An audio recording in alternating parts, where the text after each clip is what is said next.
continuamos con nuestra enseñanza. Estamos ubicados en el capítulo 9 del libro de Daniel, aprendiendo acerca de la oración que mueve el trono de Dios. Y esta es la segunda parte de esta enseñanza que iniciamos la semana anterior. Entrando en contexto, recordemos que el libro de Segunda de Crónicas terminó con una muy mala noticia, donde el rey Nabucodonosor barre por completo con Jerusalén y todos los israelitas que estaban habitando en la tierra que Dios les había regalado fueron o asesinados o trasladados en parte a Babilonia y en parte a Egipto. Y esto es una figura de lo que ocurre cuando nosotros descuidamos nuestra comunión con el Señor. Inevitablemente volveremos atrás.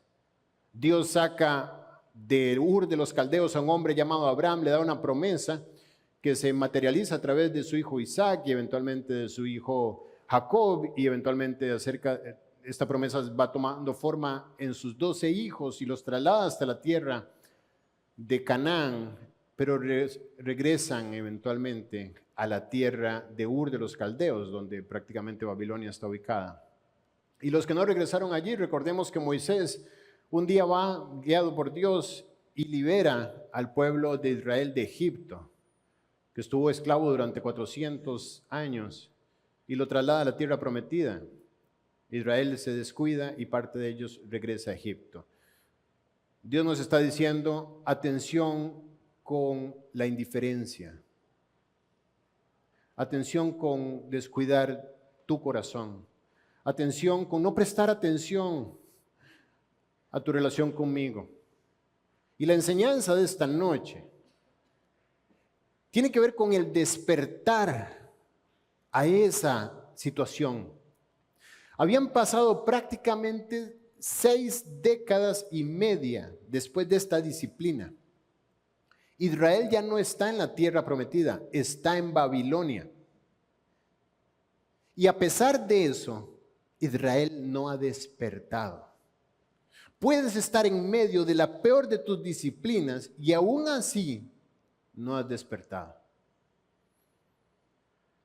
Dice la Biblia al final del libro de Segunda de Crónicas y también al principio del capítulo 1 de Esdras, que en el primer año de Ciro, rey de los persas, para que se cumpliese la palabra de Jehová por boca de Jeremías, Jehová despertó el espíritu de Ciro, rey de los persas.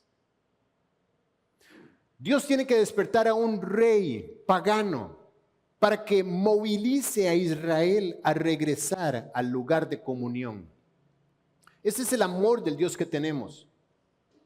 Hablaba esta tarde con una persona que tenía una gran expectativa sobre una noticia y algo que se iba a concretar en su vida, y esta tarde me dice que no se dio.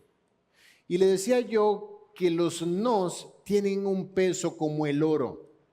Los sís a veces caen como hojas de los árboles, pero los nos son contundentes en el plan de Dios, son importantísimos.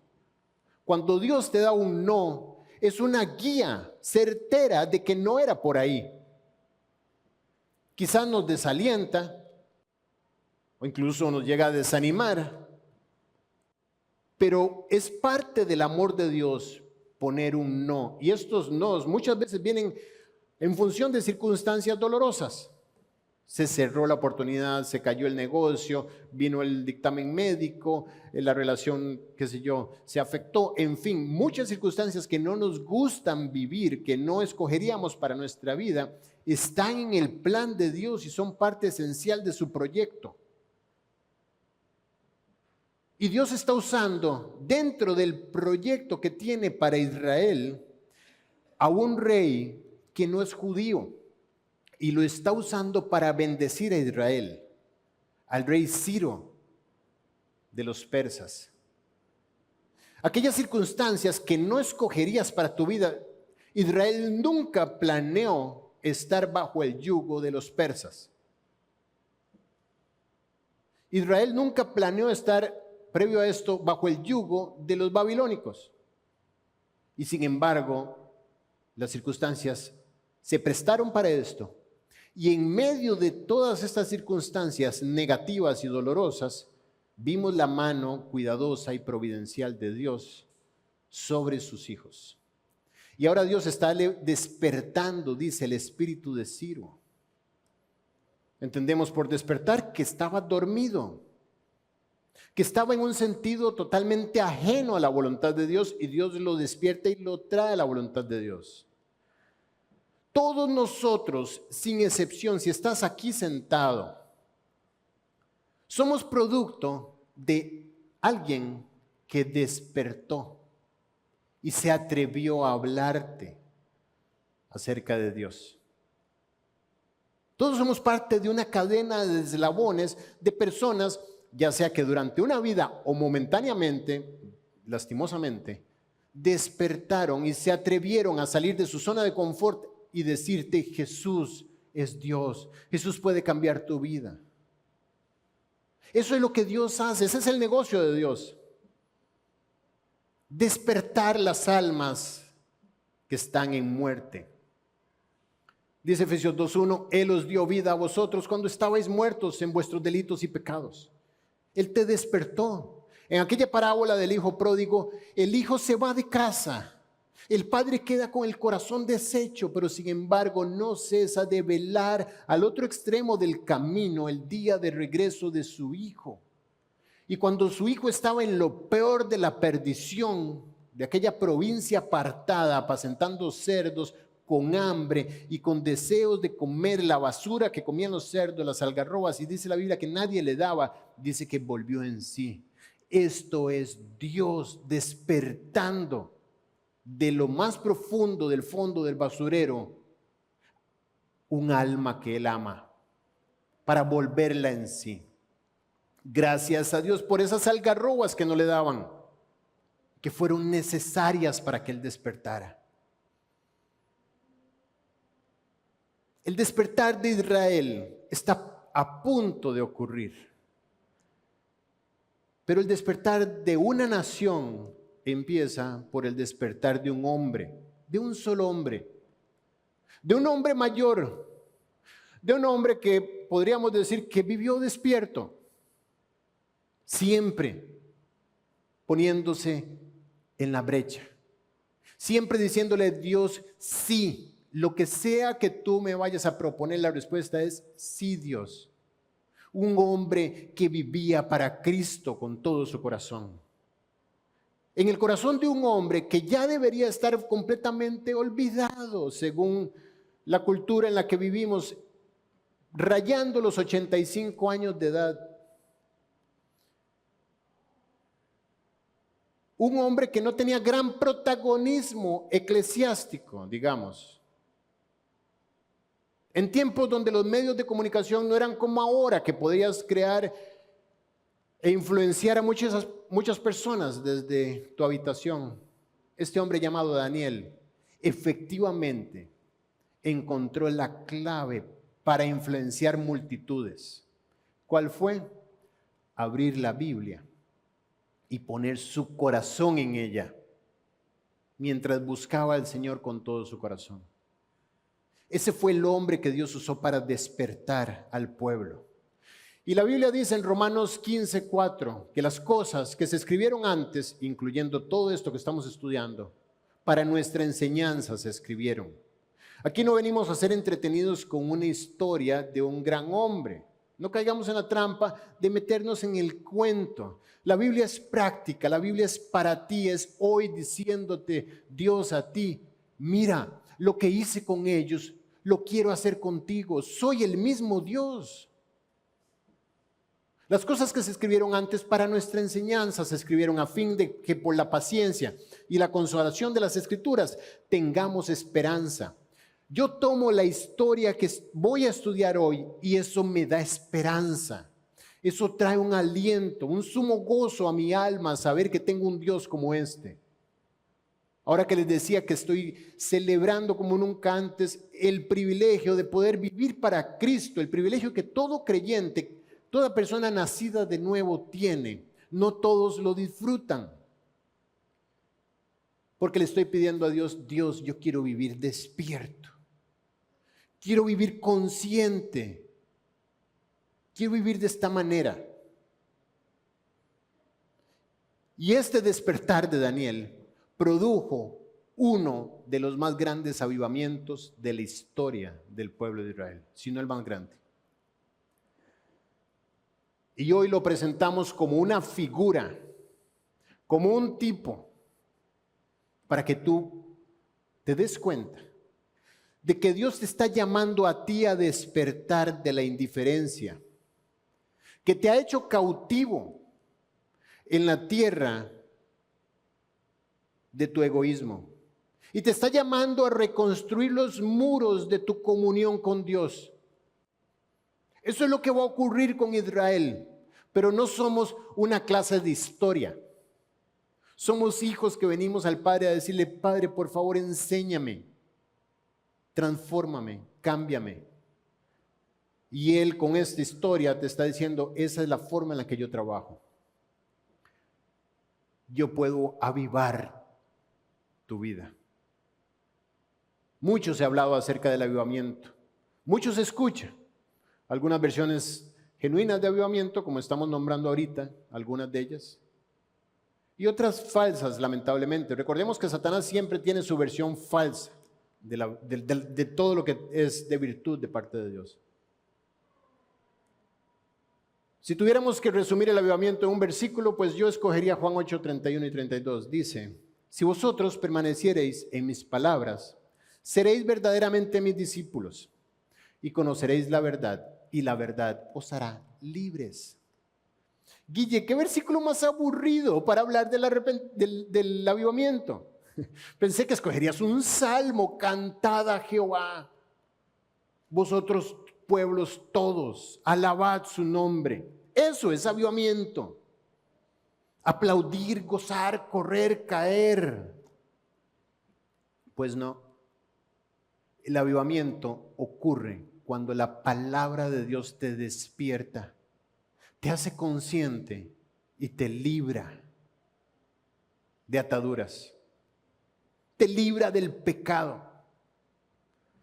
Te libra de tu propia naturaleza antigua que busca esclavizarte nuevamente a aquello de lo cual Dios te hizo libre con la cruz. Te libra de modismos, de filosofías, de corrientes llenas de tóxicos espirituales. Te libra de todo eso para refugiarte bajo la nube de la gloria de Dios ahora sí. Para ahí sustentarte, para tener cuidado de ti, nutrirte con verdaderos pastos, para hacer de ti un depósito genuino de su amor.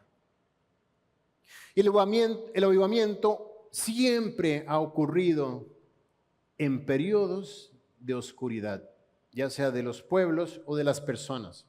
Podríamos describir oscuridad como indiferencia extrema, que trae el fruto de la mala vida. Y en estos periodos la palabra de Dios se abre. Dios despierta a alguien que abre la Biblia delante de estas personas y expone su palabra, que no es solamente texto. Eso es lo maravilloso de la Biblia. Dice que ella es viva y eficaz.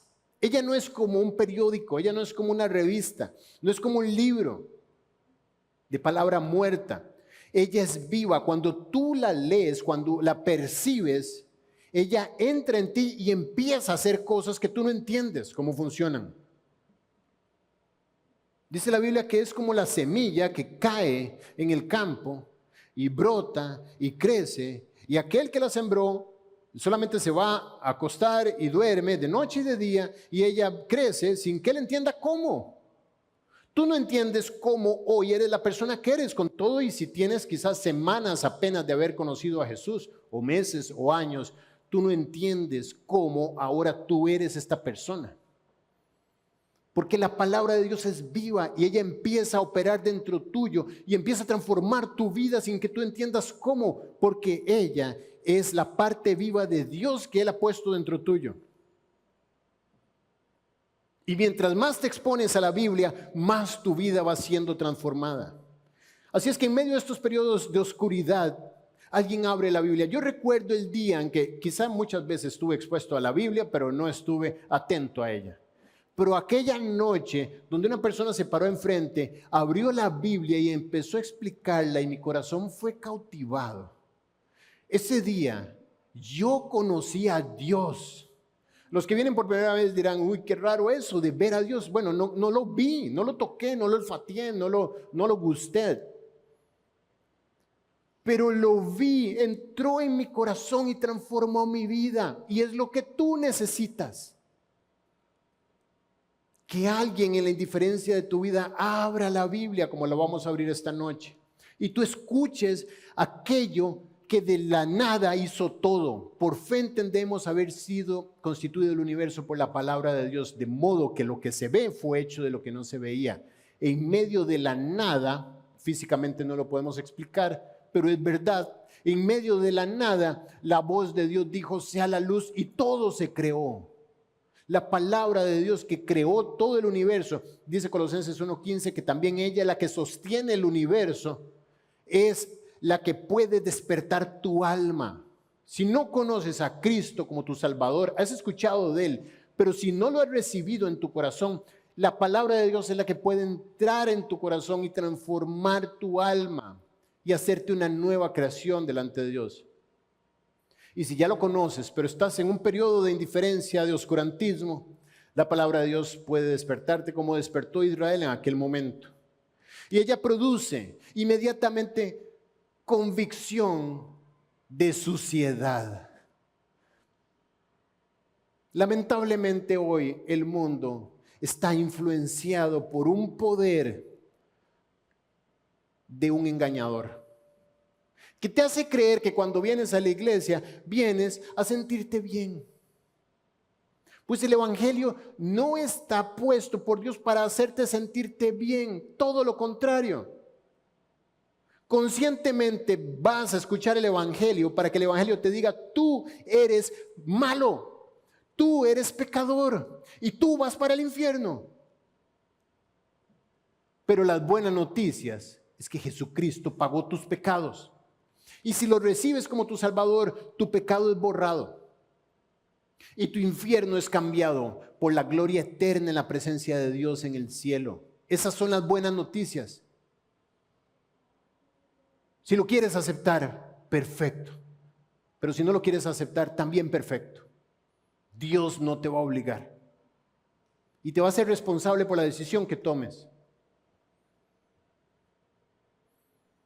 Así es que esta exposición a la luz de la palabra de Dios produce suciedad. Aquí debajo de la luz que estoy, una mancha se nota de inmediato. Aquel que está sucio no quiere ir a la luz. Dice la Biblia, y esta es la condenación, que la luz vino al mundo, pero los hombres amaron más las tinieblas que la luz. ¿Por qué? Porque sus obras eran malas. Si estás manchado, lo primero que le diría yo a Daniela, ¿me puedes bajar un poquito la luz? Porque tengo un espagueti aquí. No me iría a cambiar definitivamente. Pero si estás sucio, la luz pone en evidencia esto. Ella te da convicción de suciedad. Ese es el trabajo del Espíritu Santo, convencerte de que estás sucio delante de Dios. Delante de la sociedad probablemente seas una gran persona, un gran hombre. Delante de la iglesia, si eres creyente, probablemente parezcas, wow, cómo ayuda, cómo da, cómo hace. Pero delante de Dios, el que ve, dice la Biblia que no hay cosa desnuda delante de su presencia, sino que no hay cosa oculta delante de su presencia, sino que todas las cosas están desnudas y abiertas delante de aquel a quien tendremos que dar cuentas. Así es que la Biblia te adelanta lo que va a ocurrir en el día en que te enfrentes a Él, para que tú tomes una decisión cuando estés a tiempo. Es decir, te da convicción de suciedad, pero a la vez te da un profundo deseo de limpieza. Dios, sé que estoy sucio, pero no creo que tú seas tan cruel solamente para mostrarme que estoy sucio. ¿Será que me puedes limpiar? Eso es una oración. Dios, tú puedes limpiarme. Y te hace despertar a la verdad de que Él mismo es el que provee los medios para que tú seas limpio. Inmediatamente produce un celo por la comunión con Dios, un deseo de cuidar esto, de guardarlo. Nos hace ver las cosas como Dios las ve a partir de ese momento y abandonamos el egoísmo del que hablábamos y nos arroja inevitablemente al clamor en la oración que mueve el trono de Dios. No toda oración mueve el trono de Dios, y estamos hablando de manera figurativa. Obviamente no podemos mover nada en el cielo nosotros, pero estamos hablando de que puedes orar de manera efectiva. Dice la Biblia en Santiago 5 que la oración eficaz del justo puede mucho. Y cita a un hombre llamado Elías, que oró y Dios cerró el cielo durante 3 años y medio para que no lloviera. Y volvió a orar y Dios trajo la lluvia. ¿Una oración puede mover a Dios? Sí lo puede mover. Mover en el sentido de que Dios se manifieste. Y Él se manifiesta. Y lo hemos visto. Ejemplos en la Biblia. La palabra avivamiento no está en la Biblia, me dirás. Sí, no está en la Biblia. Así como en el libro de Esther se habla impresionantemente de Dios y nunca la palabra de Dios es mencionada en todo el libro de Esther. Así es que la Biblia nos da casos inagotables de avivamiento, pero no menciona el avivamiento. Sin embargo, lo vimos ocurrir en Nínive, un pueblo que vivía totalmente indiferente a Dios. Y aquel hombre Jonás se levanta, abre la palabra de Dios delante de ellos y todo Nínive se arrepiente. Eso es un avivamiento. Dios trae dentro de la maldad reinante una persona que abra la palabra de Dios, produce arrepentimiento y Dios se manifiesta. ¿Cómo se manifiesta normalmente? Bueno, produciendo un deseo de abandonar el pecado. Nunca vas a dejar ese pecado con el que estás luchando. ¿Sabes? Muchas veces decimos, no, ya, ¿cómo vuelvo a caer en esto mismo? Yo, después de tanto, otra vez. Pues no lo vas a dejar por más que golpees la mesa. La única forma de que lo dejes es que abras la palabra de Dios delante de ese pecado y Dios te guíe en ella para que te arrepientas y puedas verlo como Dios lo ve y Él pueda producir la limpieza que solamente Él puede producir. Así es que si quieres dejar lo que te tiene agotado de luchar, abre la Biblia. Abre la Biblia, ve a la Biblia. Quédate en ella, búscala cada momento que puedas, invierte en eso, no hagas promesas como estudiamos ahora en la pregunta.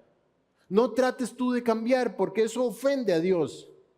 El hombre no es señor de su camino, ni está el hombre en que camina el enderezar sus pasos. No trates tú de cambiar. Busca al Señor de la palabra de Dios y dile, tú me cambias, yo me espero. Produce un deseo de abandonar ese pecado, un restablecimiento automáticamente de la comunión con Dios, se despierta un evangelismo a fondo, viene un cargo por hablar de Cristo y por supuesto esto trae salvación de las almas. Recordemos a David luchando por un avivamiento en el Salmo 51. Oraba a David y le decía a Dios, después de aquel pecado grave con Betsabé, el asesinato de Urías, el engaño de la familia, el engaño al pueblo, el engaño a Dios, etcétera.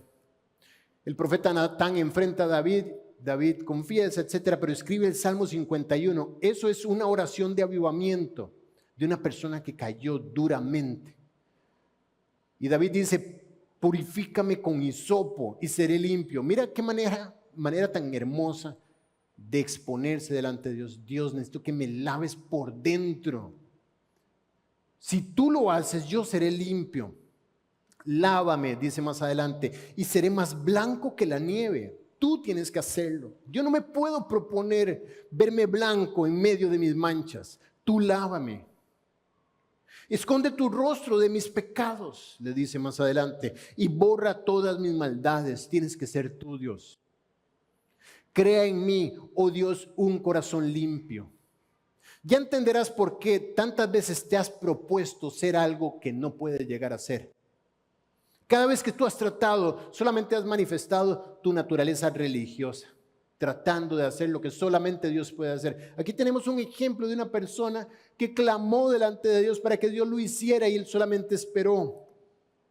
Crea en mí, oh Dios, un corazón limpio y renueva un espíritu recto dentro de mí. Y más adelante dice, oigan qué precioso, entonces, es decir, si tú haces todo eso, Dios, y me limpias, me lavas, me cambias, me transformas, entonces enseñaré a los transgresores tus caminos y los pecadores se convertirán a ti.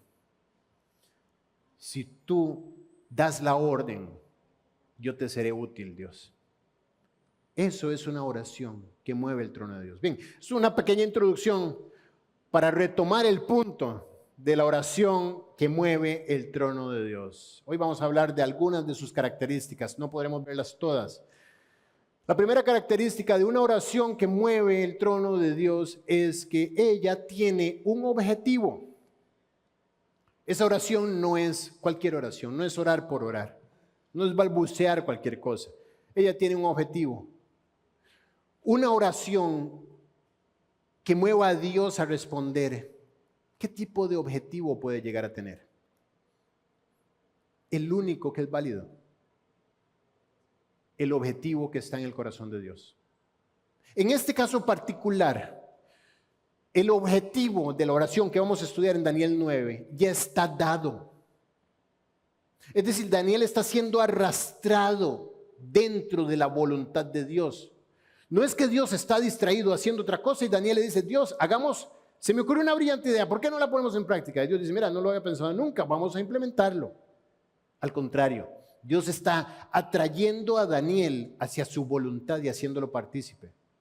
En Jeremías 29:10, que estudiaremos más adelante, dice, porque así dijo Jehová, oigan esto, cuando en Babilonia se cumplan los 70 años, en el año 605, 606 antes de Cristo, Daniel fue trasladado en el primer cautiverio de Babilonia, o sea, el cautiverio de donde Babilonia lleva a Israel a su tierra, 605. Y estamos en el año 1 del rey Darío, en el año 539. 605 menos 539, la matemática dice que son 66, 67 años han pasado de cautiverio, ¿cierto? Y la Biblia en Jeremías, que ya estaba escrito, obviamente, 70 años más o menos antes, ya Jeremías había escrito esto, justo previo a la deportación, en tiempos de la deportación. Jeremías escribe, cuando en Babilonia se cumplan los 70 años, yo visitaré y despertaré sobre vosotros mi buena palabra para haceros volver a este lugar. Eso es una notición. O sea, estaba dicho en la Biblia que el año 70 de cautiverio iba a haber un despertar. Este es el objetivo de la oración de Daniel. Dios, dijiste 70 años. Daniel sacó el lapicero y empezó a hacer números y dijo, nos quedan 3 años y medio para despertar y volvernos a ti y que tú nos regreses a la tierra, y no veo manera de cómo eso es posible. Eran cautivos dentro del reinado de Darío. Ya entienden por qué empecé la enseñanza hablando de que Dios despertó el corazón de Ciro, rey de Media. Dios despertó el corazón del que mandaba, pero 3 años antes, Daniel se está dando cuenta que Dios tiene un objetivo en el año 70. Es decir, que en la oración donde el trono de Dios es movido hacia su voluntad, nosotros solamente somos testigos. Se nos da el privilegio de venir a su presencia y ser parte de esto. Me contaban que cuando cayó el muro de Berlín, uno de los discípulos de Emilio llegó, Emilio, ¿no sabes? Cayó el muro, sí escuché, pero completamente como si nada. Y les dijo, es que yo, junto con un grupo de amigos, tenemos décadas orando por este momento. Así es que no me extraña que Dios haya respondido. Dios te hace parte de lo que Él quiere llegar a consolidar. Y te invita a la oración. Cada vez que tú vayas a orar, considérate un invitado de honor. Pero no porque vengas a aportar algo, sino porque Dios dice, yo quiero que tú veas lo que yo soy capaz de hacer. Es un misterio, por supuesto. Si no oras, entonces su voluntad no se va a concretar a través de esas oraciones. Pero tienes el privilegio de entrar como observador del poder de aquel que tiene el alcance suficiente para mover cada instancia de este universo en favor de su voluntad. Daniel se percata de que queda poco tiempo para que Dios haga lo que va a hacer. Y dice, yo soy tu hijo y yo no me quedo fuera de esto. Yo quiero estar cerca de lo que tú vas a hacer. Así es que primer punto, la oración de avivamiento tiene un objetivo, la voluntad de Dios. La siguiente característica es que la oración de avivamiento tiene un punto de partida. Ella no arranca por cualquier lado. Ella arranca siempre de un solo lugar. Aquí vamos a entrar ya ahora sí de lleno en el pasaje de Daniel 9. Daniel 9, vamos a ubicarnos ahí, nos quedamos ahí estacionados. Daniel 9, en el versículo 1 dice, en el año primero de Darío, hijo de Asuero, es lo que acabamos de citar, estamos en el año 539 antes de Cristo, de la nación de los Medos, que vino a ser rey sobre el reino de los caldeos. Si recordamos en Daniel 5, el rey Belsasar había caído muerto por manos de Darío el persa, de Darío de Media, perdón. Y ahora está reinando Darío. Dice el versículo 2, en el año primero de su reinado. Recordemos que nada sobra en la Biblia.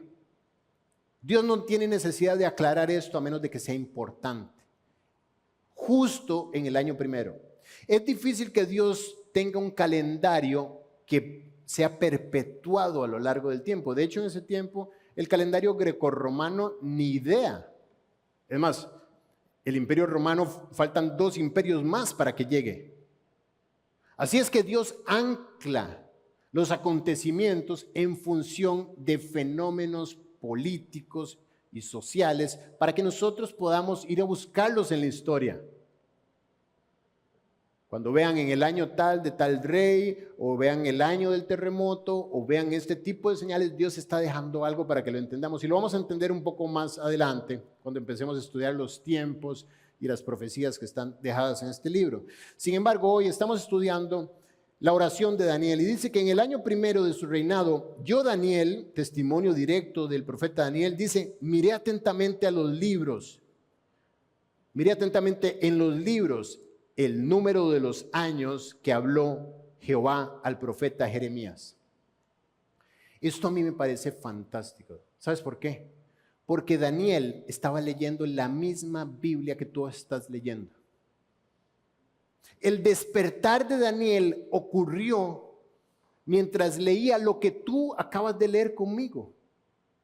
Él dice, los libros, claro, antes este formato no estaba. Ellos tenían rollos probablemente de pieles o inclusive papiros quizás, donde tenían los libros separados, inclusive en distintos volúmenes.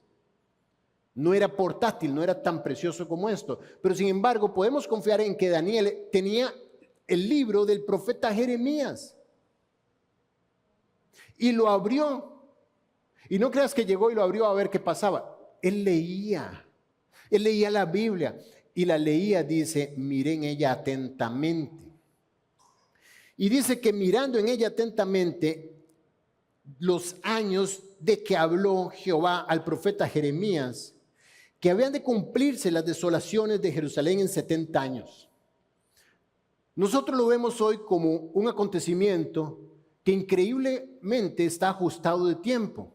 En el año 539, Daniel, 3 años antes de que terminen los 70 años, está leyendo Jeremías y dice, esto es hoy. Esta profecía tiene que cumplirse ahora. ¿No te parece increíble que lo que mueve su corazón es la misma Biblia que tú tienes. A mí me parece fantástico. Y dice, se están por cumplir las desolaciones en 70 años. Y el versículo 3 dice, y volví mi rostro a Dios el Señor. Probablemente esos rollos lo soltó y él no pudo hacer otra cosa que voltearse a Dios y decirle, ¿qué está pasando? Nadie está pendiente de esto. En 3 años tú tienes que regresarnos a nuestra tierra y no veo cómo esto va a ocurrir. Y dice, volteé mi rostro a Dios el Señor. Eso es lo que produce la Biblia. Cuando te vienen con consejos humanos, volteas tu rostro hacia las pastillas.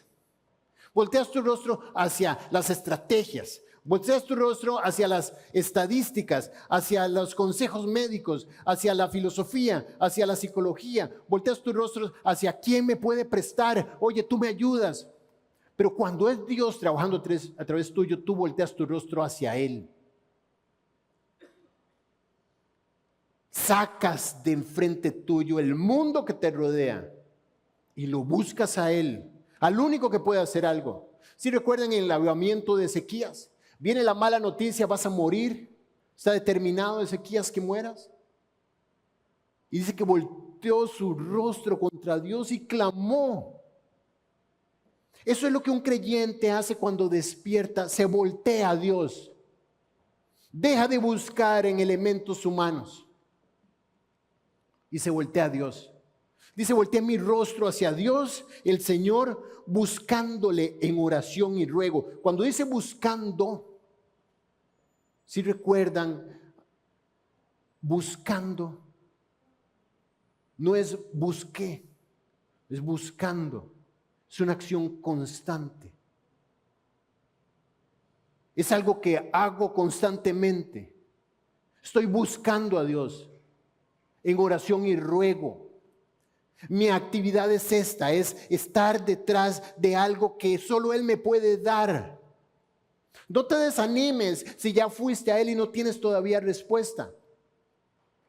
Porque Él es el Dios de los que le buscan, no de los que le han buscado, sino de los que le buscan, porque al buscarle tu vida entra en ese lugar seguro, donde Él responde. Donde estás a salvo, donde estás separado del mundo, donde estás separado de las malas noticias, donde estás separado de aquello que te puede contaminar y afectar tu fe y estás buscándole. Daniel es impactado por la Biblia y eso como un péndulo mueve su vida de inmediato en un efecto de reacción. Por eso la oración que mueve el trono de Dios tiene un punto de origen. ¿Cuál es? La palabra de Dios. No nace de ti. La soberanía de Dios, todo lo inicia a Él, todo lo ha hecho a Él de primero. Y Él trae su palabra y te mueve. Y empiezas a clamar por aquello que no estabas clamando. Y empiezas a ver las cosas como Él sola las ve. Empiezas a ver el pecado como Él lo ve. Empiezas a anhelar lo que Él anhela para ti y a desear las cosas que Él anhela para ti. Y ves las almas como Él las ve. Y ves la eternidad como solo Él la ve. Volví mi rostro al Dios del cielo, a Dios el Señor, buscándole oración y ruego, en ayuno, cilicio y ceniza. Previo a la oración viene la lectura. Sin lectura no hay oración que mueva a Dios. No puedes ir a Dios simplemente a hablarle de cualquier cosa que se te ocurra. Tienes que tener las herramientas que te permitan ir a su presencia y poner las cartas correctas en la mesa. Y decirle, Dios, tú eres un Dios que no miente. Tú eres un Dios que ama a tu pueblo. Tú eres un Dios de pactos. Tú eres un Dios de promesas. Y Dios del otro lado está diciendo, sí, sí, sí, sí. Ok. Tú prometiste que al cumplirse los 70 años nos regresarías a la tierra de donde nos sacaste. Y no vas a faltar a tu promesa. Esa es la oración de Daniel. La estudiaremos en las próximas semanas. Pero ese es el corazón de la oración. Dios, tú dijiste, ahora cumple. Y tú dijiste, porque lo sé dónde está Dios. Está en estos rollos. Mira aquí donde está escrito. Tú lo dejaste dicho. Así es que la oración, la lectura descubre el objetivo de Dios. Y tú empiezas a orar en función de ese objetivo.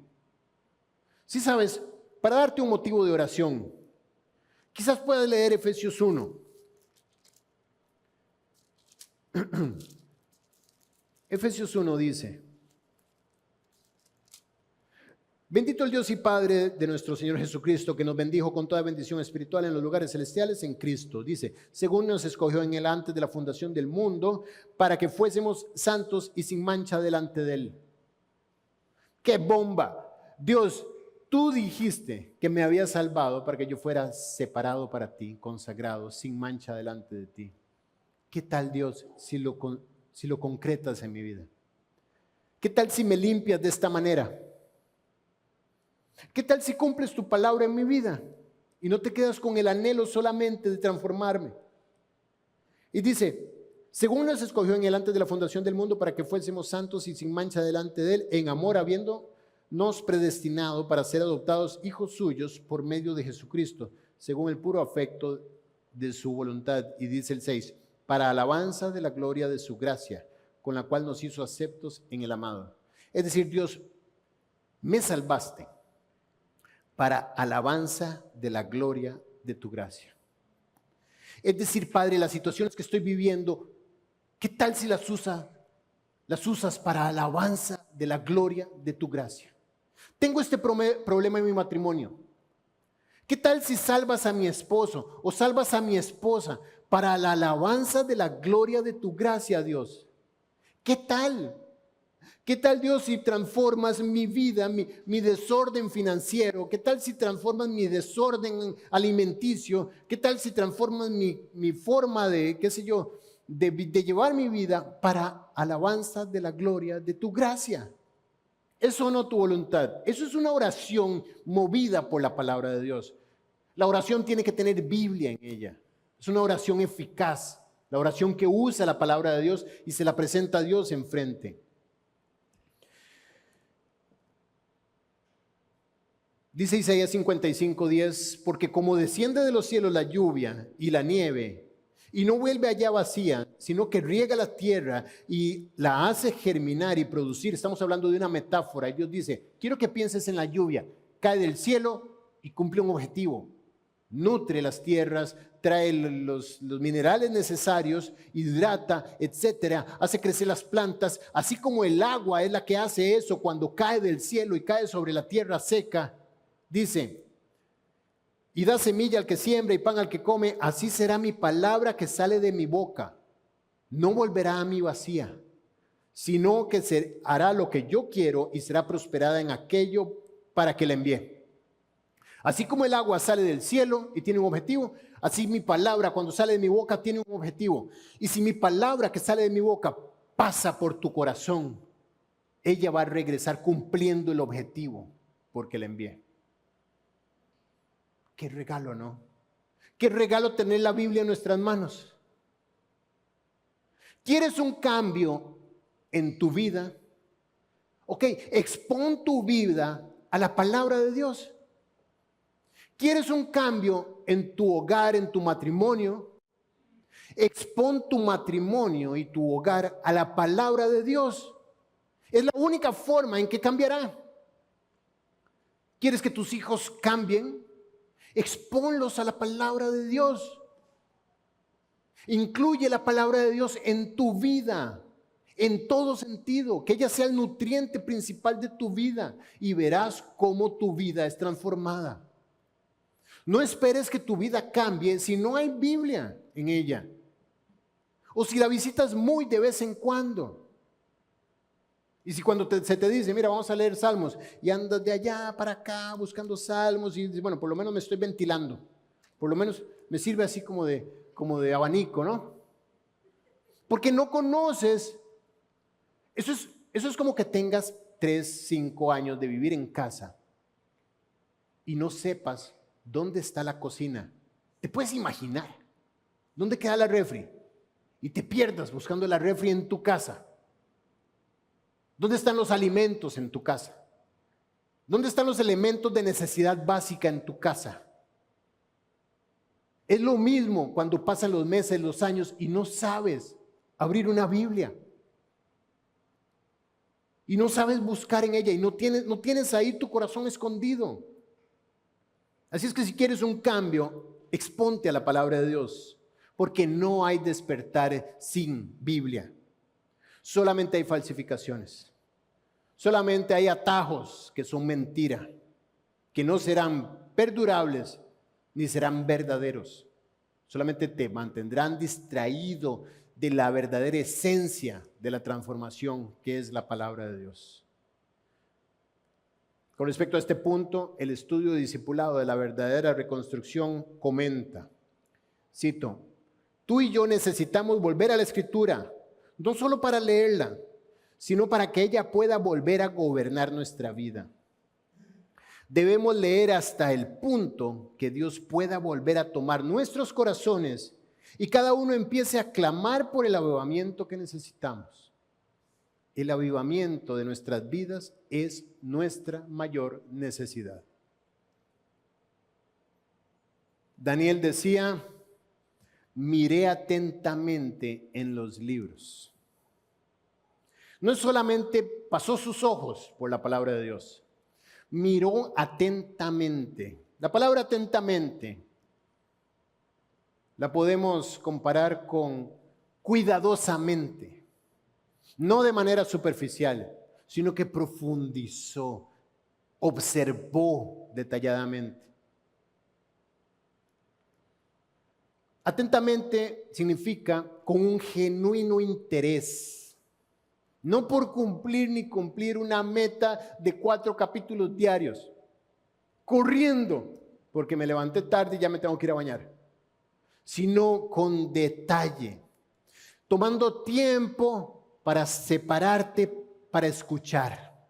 Has tenido enfrente a una persona que mientras le hablas, sabes que no te está prestando atención. Es terrible. Y bueno, imagínate Dios. ¿Qué te va a hablar cuando sabe que estás apurado y no tienes tiempo y estás tratando de cumplir únicamente para calmar la culpa? Daniel, no me vengas con que no tienes tiempo. Daniel era primer ministro, presidente de esa nación. Sobre él solo estaba el rey. Y entenderemos más adelante que esto lo hacía 3 veces al día. Mañana, mediodía y en la noche. Y tú no tienes tiempo. Y no era presidente de cualquier cosa, presidente del imperio más grande del mundo en ese momento. Comparable hoy, digamos, con Estados Unidos quizás, con la comunidad europea quizás con Rusia, no sé. Pero él tiene tiempo para lo más importante en su vida, que era meter su corazón en la palabra de Dios.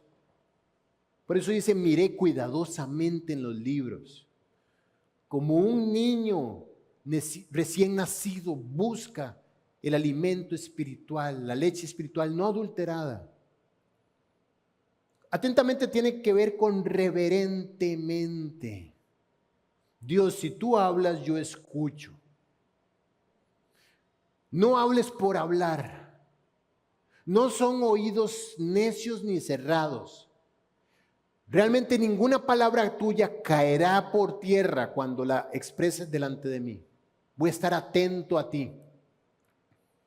Atentamente significa constantemente. No fue un día que lo hice. Yo recuerdo aquel día. Hay gente que dice, yo recién convertido leía, increíble. Qué tristeza hablar de pasado. Habla de hoy lunes, habla de ayer domingo, ¿cómo estuvo tu relación con Cristo? Tu tiempo en la Biblia. Eso es atentamente. Porque Dios no comparte un avivamiento con el que visita como flash rápido la palabra de Dios. Tu vida nunca va a cambiar. Te vas a estacionar en una condición y ahí te vas a quedar. porque Dios no cambia. Por eso manifestó este avivamiento a través de este hombre. Aparte tenía una estructura de 85 años, vamos a restarle la infancia, digamos, 75 años, digamos, o menos, o más, de saber que la Biblia funcionaba. Es el mismo hombre que cayó en manos de un reinado que le ofreció todo y él dijo, no, yo no quiero contaminar mi corazón porque mi corazón está lleno de esto y yo quiero santificar a Dios el Señor en mi corazón. Él sabía durante toda su vida que la palabra de Dios era el único instrumento que Dios honraba para intervenir en esta temporalidad del hombre. Atentamente significa disciplinadamente. No era una actividad cualquiera. No era un círculo dentro de todos los círculos que tenía en su vida. Tenía el club de estudio bíblico, pero también tenía el club de polo, el club de ajedrez, el club de vino, el club de que los que persiguen, qué sé yo, con perros, el club de cacería. No. Esto era todo para él. Y dentro de este todo, él tenía cosas de su vida que estaban dentro de este todo. Eso es buscar atentamente en los libros. Porque Dios es el Dios de los que le buscan con todo el corazón. Él no va a imponer un avivamiento en alguien que no lo quiere. Él lo traerá en aquellos que lo buscan. Y dice la Biblia que mientras miraba atentamente en la Biblia, el número de los años de que habló el profeta Jeremías, él se dio cuenta de que eran 70 años y ya se habían pasado 67. Es decir, se dio cuenta de que quedaba poco tiempo. No había tiempo que perder. La Biblia le dejó saber que no tenía más tiempo y tenía que reaccionar. Y dice, volví mi rostro a Dios, el Señor, buscándole en oración y ruego.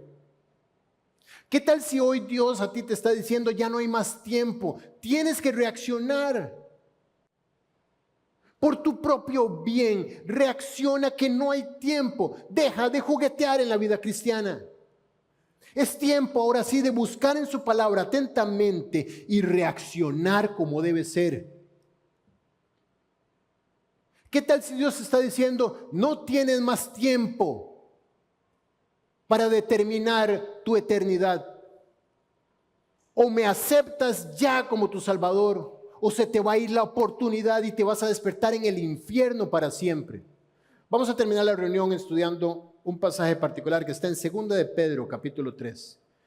Los que tienen Biblia, por favor, se ponen ahí. Los que no tienen, por favor, estén súper atentos a lo que yo les voy a leer. 2 de Pedro, capítulo 3. Dice lo siguiente, en el versículo 9. El Señor no retarda su promesa, según algunos la tienen por tardanza, sino que es paciente para con nosotros. ¿De qué promesa está hablando la Biblia? ¿De verdad tú crees lo que dice la Biblia? Es cierto que habrá un día donde hay un juicio final.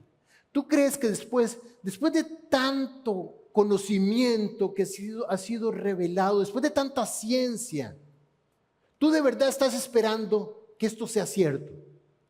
¿Tú de verdad piensas que Jesús va a regresar por segunda vez a la tierra? Bueno, mira lo que dice la Biblia. Él no retarda su promesa. Según algunos que opinan de esta manera, la tienen por tardanza.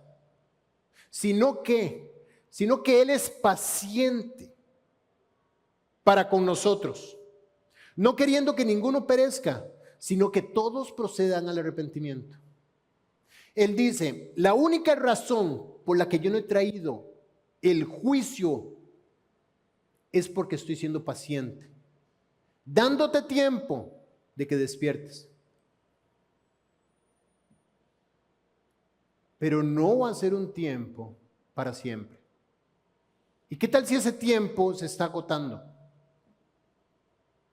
¿Qué tal si ese tiempo acaba esta noche?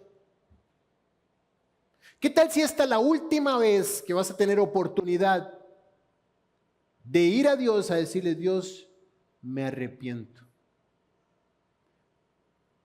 ¿Qué tal si Dios no va a volver a insistir a la puerta de tu corazón pidiéndote que le abras para Él tomar el control. ¿Qué tal si el tiempo se está acabando? Dios no retardó su promesa, más bien es paciente para con nosotros, porque Él no quiere que perezcas. No quiero, dice Jehová, la muerte del impío, sino que el impío se arrepienta. La voluntad de Dios es que tú te arrepientas y te entregues a Cristo. Versículo 10. ¿Qué problema con los peros? Versículo 10 empieza con un pero y dice, pero el día del Señor vendrá como ladrón en la noche. Dice, Él está dando tiempo, pero va a llegar el día donde ya no haya tiempo. ¿Cómo va a llegar? Como ladrón en la noche. ¿Cómo llega el ladrón en la noche? Sin avisar. Qué chimbo el ladrón que avisa. Cuando llega está la policía esperándolo. Sin sospechas. Sin que se note.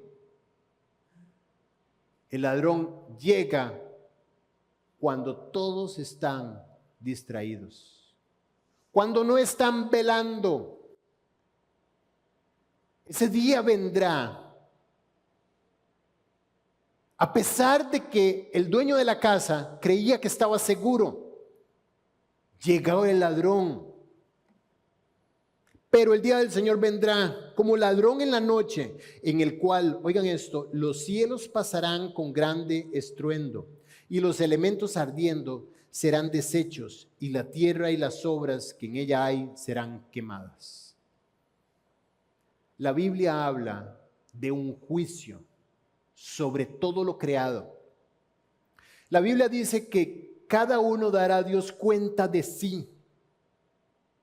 Y tú vas a ir a la presencia de Dios a dar cuenta de ti, de tus acciones. Y hoy Dios te está dando tiempo de cambiar el veredicto de ese juicio. ¿Cómo? Poniendo tu confianza en que Jesús ya pagó por tus pecados. O entregas tus pecados a Cristo, o pierdes la oportunidad de tener una justificación delante de Dios y tienes que ser tú quien dará cuenta por tus pecados. Porque tú sabes que eres pecador. Tú sabes que has pecado. Y si no lo sabes, la Biblia lo afirma. Dice, por cuanto todos pecaron y están destituidos de la gloria de Dios. A causa de tus obras estás separado de Dios para siempre. Y si viene el día del juicio, y estás cargando con tus pecados sobre tu alma, serás hallado culpable eternamente. Sin embargo, la Biblia dice que la paga del pecado es muerte. El pecado se paga separado eternamente en el infierno. Mas la dádiva de Dios, pero el regalo de Dios, si vas a pagar el pecado en el infierno, Dios te hace una propuesta. Dice, te regalo, mas el regalo de Dios, más la dádiva de Dios es vida eterna en Cristo Jesús.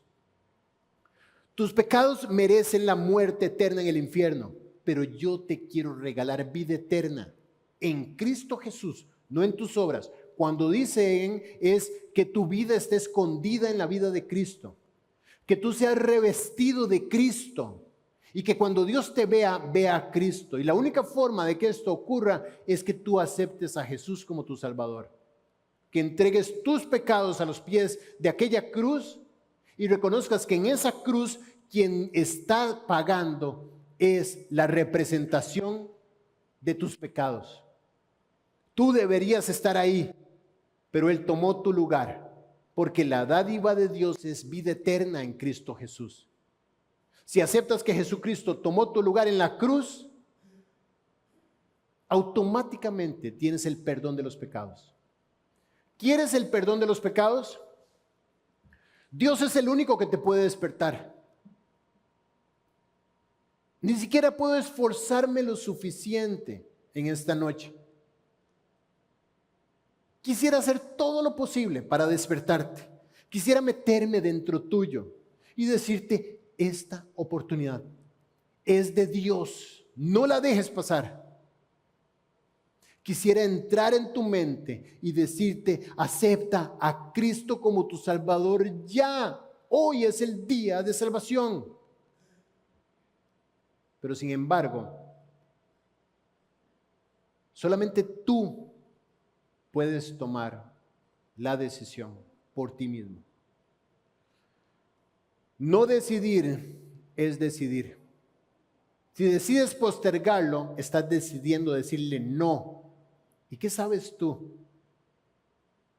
Que el día en que quieras ahora sí volver a meditar en estas cosas, en ese día vas a tener la oportunidad de hacerlo. ¿Qué sabes tú si Dios te va a mantener vivo hasta ese día? ¿Por qué no lo aceptas hoy como tu Salvador? Te abrió el cielo, quitó todo obstáculo para que tú solamente digas, acepto. Si quieres decirle acepto, ora conmigo. Vamos a terminar la reunión orando. Les voy a pedir a todos, por favor, que inclinen su cabeza, que cierren los ojos, que tengan una actitud reverente, ya sea que quieras aceptar a Cristo o que lo quieras rechazar. Te pido, por favor, únicamente que prestes atención. Esta es la oportunidad que cambiará eternamente tu vida. Si aceptas a Cristo, eternamente vas a tener perdón. Y si lo rechazas, eternamente tendrás la condenación sobre tu alma. Tú decides qué quieres hacer. Pero si quieres aceptar a Jesucristo como tu Salvador, por favor, dile con estas palabras que yo usaré en esta oración, dile a Él que te perdone. Tómalas como si fueran tuyas, repítelas desde lo más profundo de tu corazón y dile, Dios, perdón. Reconozco que he pecado y que mi pecado me separa de ti. Mi vida tiene una evidencia de que estoy separado de ti. Y en lo profundo del corazón sé que aunque conozco de ti, no eres mi Señor y mucho menos mi Salvador. Y te quiero pedir perdón y rogarte que acredites el sacrificio de la cruz y el perdón conseguido en ella a mi cuenta. Reconozco que mis pecados en esa cruz fueron pagados. Y te pido a ti que laves mi alma de todos los pecados. Además reconozco que resucitaste 3 días después, según lo prometiste, y que estás vivo, y que has estado tocando la puerta de mi corazón, no solamente esta noche, sino a lo largo de los últimos tiempos. Y ya no quiero resistir más. Quiero abrirte mi corazón para que entres y me des la vida eterna. Que empieces a transformarlo todo de adentro hacia afuera. Que me despiertes y me hagas una nueva persona. En Cristo Jesús. Amén.